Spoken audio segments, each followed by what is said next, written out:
सभी को नमस्कार। मेरा नाम उदय सिंह है। हम यहाँ हर वीडियो में मैथ्स के एक एक टॉपिक को लेकर के उनको कवर करेंगे और उनकी जो क्वेरीज आएंगी उनको भी क्लियर करेंगे। Today class 9 maths chapter number 6 रेखाएं और कोण, lines and angles. Lines and angles के बारे में हम ऑलरेडी पहले कुछ वीडियोस बना चुके हैं। आज हम बात करेंगे कुछ इम्पोर्टेंट क्वेश्चंस जो एग्ज़ाम में आते हैं। Special video for the important questions जो एग्ज़ाम में आ रहे हैं, बार बार आते हैं, रिपीट होते हैं, उसी टाइप के क्वेश्चनों को लेकर के हिंदी मीडियम में हम आज ये वीडियो तैयार कर रहे हैं हिंदी मीडियम के बच्चों के लिए। तो सबसे पहला क्वेश्चन है कि आकृति में एक आकृति है, फिगर है, उसमें क्या है कि एक लाइन ए बी है और वो सी डी के पैरेलल है।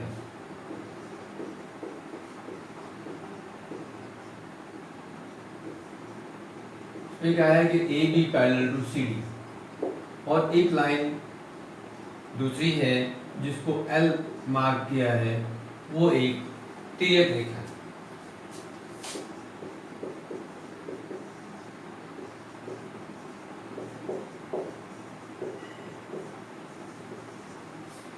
उसमें कुछ सूचना दी हुई है और कहा है कि यहाँ x प्लस ये जो कोण है ये 2x प्लस 40 डिग्री है और ये x प्लस 90 डिग्री है।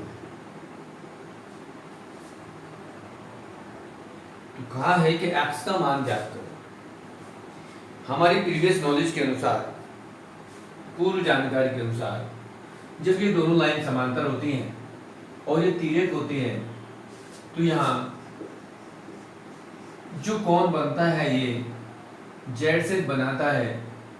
यदि हम इसको नाम देते हैं एकांतर कोण, यदि यहाँ P और यहाँ Q हम मार्क कर लें तो यहाँ पर कोण APQ बराबर कोण PQD होगा जो एकांतर कोण है।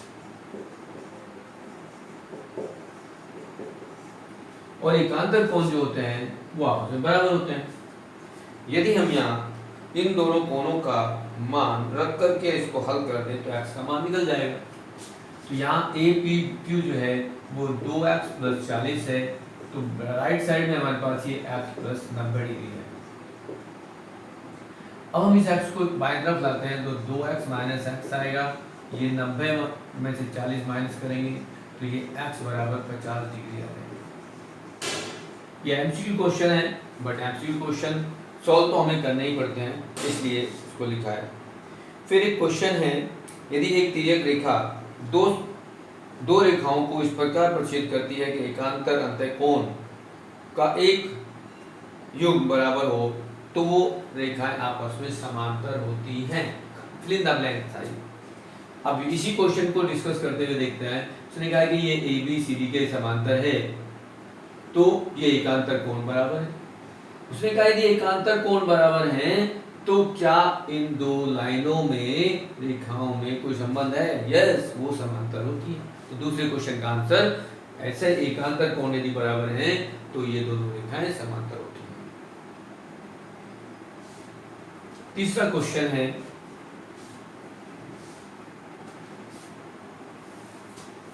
कि यदि एक रेखा के ऊपर कुछ कोण बने हैं और उन कोणों में कहा गया है कि ए बी और सी डी दो रेखाएं परस्पर रेखाएं हैं और एक दूसरे को काटती हैं। ए बी रेखा ये है, इस तरह से है, और सी डी इस तरह से है। हम मार्क कर रहे हैं ए बी, ये सी डी, और ओ बिंदु पर काट रही हैं। और एक रेखा है जो ओपी है, वो कहीं इस टाइप से किरण है जो ये कोण बना रहे हैं।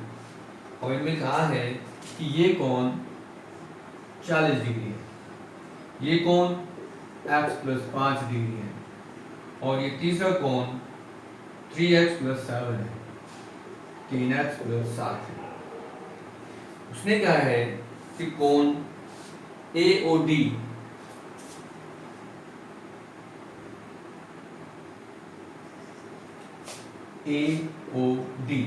तो हमें ज्ञात करना है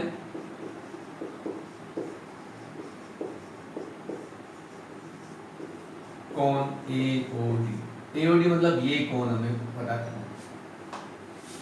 अब इस कोण का मान कैसे निकालेंगे? बिना x करे भी निकल सकता है। देखो, यदि हम हल करते हैं तो हमारे पास कोण AOD प्लस कोण DOB का मान 180 होता है। क्यों? ये सरल कोण है, स्ट्रेट एंगल है। अब सरल कोण जो होते हैं उन दोनों कोणों का योग 180 होता है। अब ये DOB तो हमें 40 दे रखा है, 40 दे रखा है, तो एंगल AOD प्लस 40 डिग्री बराबर 180 डिग्री, और कोण AOD बराबर 180 माइनस 40 इक्वल टू 140 डिग्री। अब इन केस हमें ये 40 नहीं दिया होता तो क्या करते? अब हमें ये कोण इनके इक्वल हुए, यहाँ कोई और रिलेशन दिया होता, या ये देकर के हम x का मान निकालने पहले फिर इसको निकालना आसान ये है, इसको करेंगे। नेक्स्ट जो क्वेश्चन है उसने कहा है कि एक AOB एक सरल रेखा है, OC एक किरण है, OD और OB क्रम से कोण COA और कोण COB को के दोनों के कोण समद्विबाहक है, तो कोण DOE को का मान ज्ञात करो। ये सॉल्यूशन ऑलरेडी हम इंग्लिश मीडियम की वीडियोस में कर चुके हैं। तो यहाँ एक क्वेश्चन नंबर 4 में कहा है कि ये A, O और ये B एक सरल रेखा है, OC कोई लाइन है इस तरह से है, और ये D और E यहाँ कोई लाइन है इस तरह से, और जो कोनों को समद्विभाजित कर रहे हैं।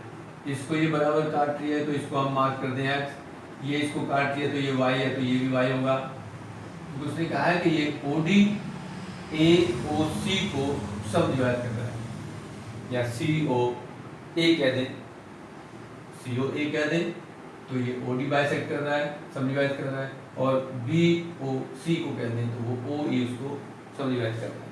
ये हमारे पास सूचना है, और हमें फाइंड क्या करना है? हमें फाइंड करना है एंगल DOE।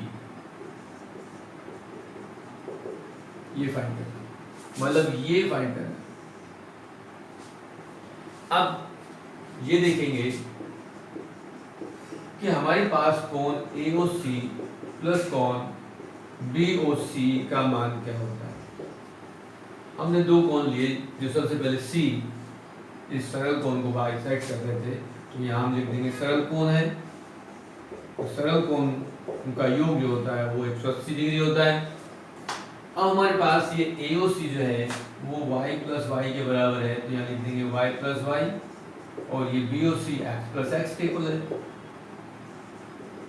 तब भी 180 डिग्री होगा, तो यहाँ 2x बराबर 2y हो जाएगा, इसके बराबर 180 के बराबर 2, यदि यहाँ से हम कॉमन ले लें तो ये आएगा 180, और यदि हम इस 2 से भाग कर दें तो x बराबर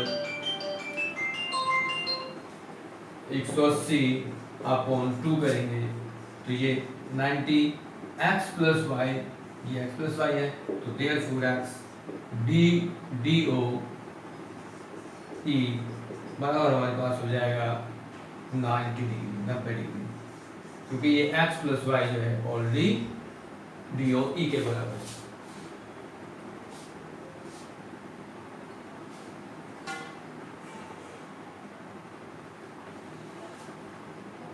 नेक्स्ट क्वेश्चन की बात करेंगे।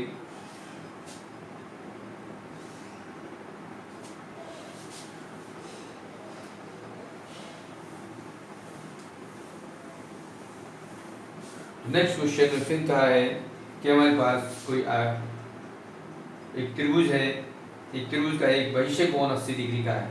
इस कोण के अभिमुख कोण का अनुपात कोणों के में 2:3 का अनुपात है। इन अंत अभिमुख कोणों में बड़े कोण का मान ज्ञात करो। अभी हमने फिर में ली थी भाई, इस बाह्य कोण का जो मान होता है वो अंत दो कोणों के योग के बराबर होता है। किसी भी त्रिभुज में यदि हम मान लें कि ये इस तरह से है, ये कोण 80 डिग्री है, तो हम देखेंगे कि इन दोनों कोणों का योग ये कहते हैं एक्स और ये वाई। तो ये ए बी सी और डी, हम यदि त्रिभुज के वाई से कोण या सी ले रहे हैं तो कोण का मान हमारे पास ए सी डी जो है वो 80 डिग्री दिया हुआ है। जब 80 डिग्री दिया हुआ है, लेकिन हमारे पास एक प्रॉपर्टी, एक थ्योरम है कि किसी त्रिभुज का बाह्य कोण उसके अंतः कोणों के योग के बराबर होता है। तो यहाँ हम लिख सकते हैं कि कोण x प्लस कोण y बराबर कोण ACD। क्योंकि ये बाह्य कोण है,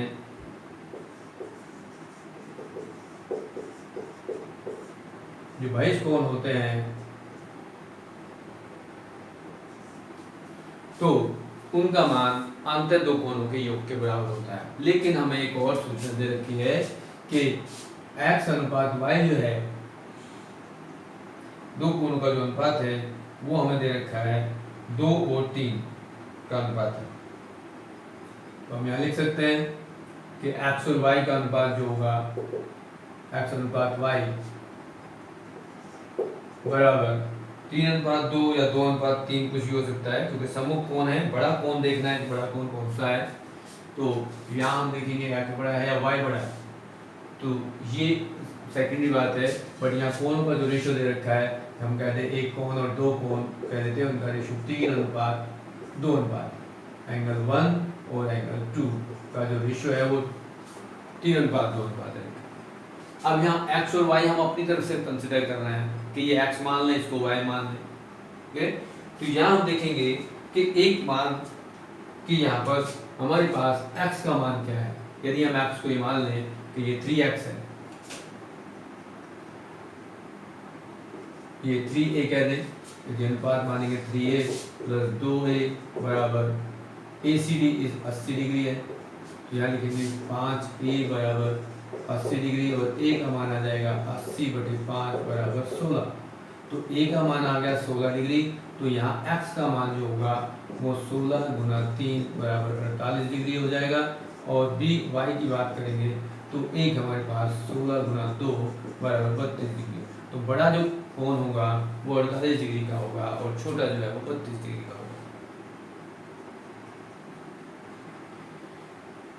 बड़े कोण का मान पूछा तो वो 48 डिग्री होगा।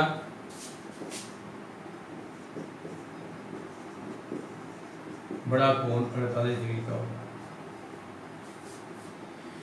उससे आगे फिर क्वेश्चन दिया है कि दी गई आकृति में L और M दो रेखा समांतर हैं, x का मान ज्ञात करो। फिर वही बेसिक बात कि यदि हमारे पास दो समांतर रेखा हैं और दो समांतर रेखाओं में कहीं एकांतर कोण बनते हैं, कहीं संगत कोण बनते हैं, कहीं क्रमागत कोण बनते हैं, तो उन कोणों को देखेंगे कि यहाँ हमारे पास दिया है कि ये दो समांतर रेखा हैं, L और M, उनको कह दिया है कि L समांतर M के है, और यहाँ एक तिर्यक रेखा कट करती है जिसमें एंगल बन रहा है 55 डिग्री, और फिर पूछा है कि ये x क्या होगा। तो देखो, यदि हम इसको मान लें कि ये y है, तो यहाँ y जो है वो 55 डिग्री का होगा, क्योंकि इसको हम हल करेंगे तो लिखेंगे कि y बराबर 55 डिग्री है, क्योंकि ये एकांतर कोण है।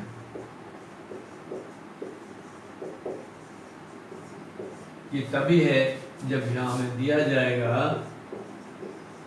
कि L जो है वो M के समांतर है और ये तीसरी लाइन P कोई तिर्यक रेखा है और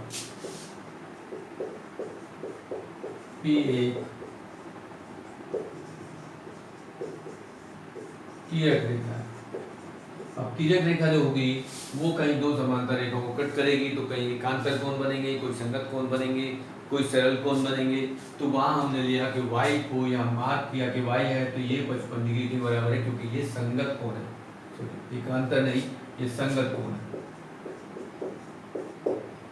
संगत कोण एक जैसे होते हैं, एकांतर यहाँ बनेंगे, ये और ये एकांतर होंगे। वैसे इसको भी करें तो ये 55 है तो ये भी 55 होगा, क्योंकि ये शीर्षारूप कोण है, और शीर्षारूप कोण ये दोनों बराबर होते हैं, ऐसे ये एकांतर कोण बराबर होंगे।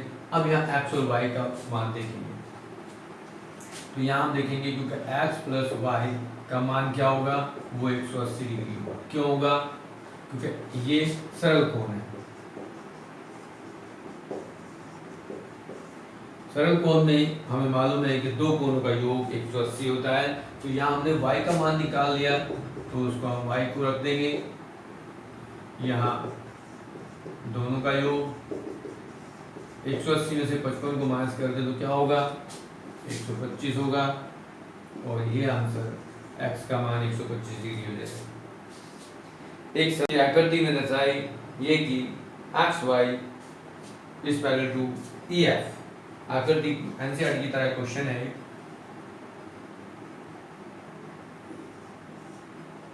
उसमें क्या है कि लाइन है,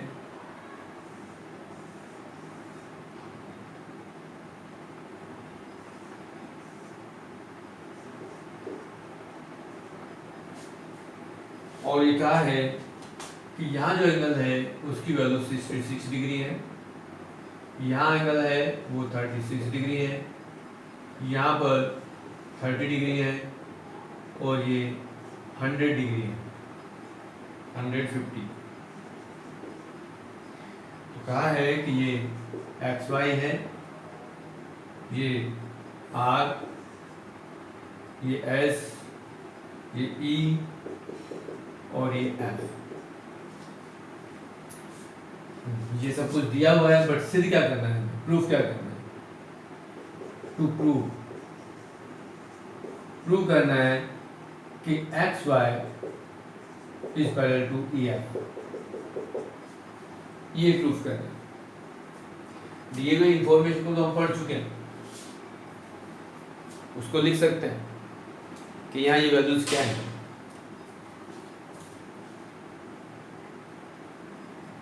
तो नेक्स्ट वर्क है हमारा कि हम कैसे प्रूफ करेंगे कि ये X Y is parallel to E F है।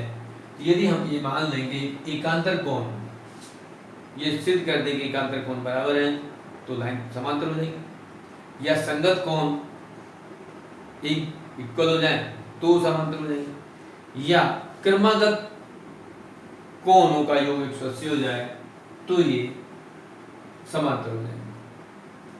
तो हम लेंगे यहाँ हल करेंगे, इसका सॉल्यूशन करेंगे। तो यहाँ देख रहे हैं कि एंगल एक्स वाई आर वो 66 डिग्री है, और कोण Y R S, Y R S जो है उसका मान हमारे पास है कोण वाई आर ई प्लस कोण ई आर एस के बराबर। मतलब ये 36 है और ये 30 है, तो ये भी 66 आ गया।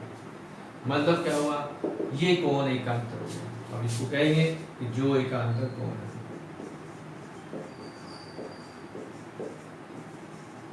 जब एकांतर कोण होंगे तो क्या होगा, रेखाएं समांतर होंगी, तो कहेंगे कि X Y is parallel to R S. एक रिलेशन आ गया। अब यदि हम ये दिखा दें कि ये कोण और इन कोणों का योग 180 है, दिख रहा है 30 प्लस 150 180 है, तो ये लाइन इसके समांतर हो जाएगी। अब हम ये दिखा दें कि कोण एफ ई आर प्लस कोण ई आर एस किसके बराबर है, ये कोण आपस में कैसे हैं, क्रमागत हैं, कंसेक्यूटिव इंटीरियर एंगल्स हैं। तो यहाँ हम लेंगे 150 degree plus 30 degree equal to 180 degree. अब यहाँ लिखते हैं जो क्रमागत कोण है, कंसेक्यूटिव इंटीरियर एंगल्स है, तो यहाँ क्या होगा, इसमें हम कहेंगे कि आर एस जो है वो ई एफ के समांतर है। ये सेकंड रिलेशन आ गया। अब यहाँ देखो ये आर एस एक्स वाई के समांतर है, ये आर एक्स ई एफ के समांतर है। तो 1 और 2 से यदि हम बात करते हैं कि यदि हम समीकरण 1 और 2 से बात करें तो हमारे पास क्या होगा कि एक्स वाई पैरेलल है आर एस के और ये पैरेलल है ई एफ के। तो हम ये लिख सकते हैं कि X Y is parallel to E F, और यही हमें प्रूव करना है। इस तरह से हमारा ये क्वेश्चन कंप्लीट।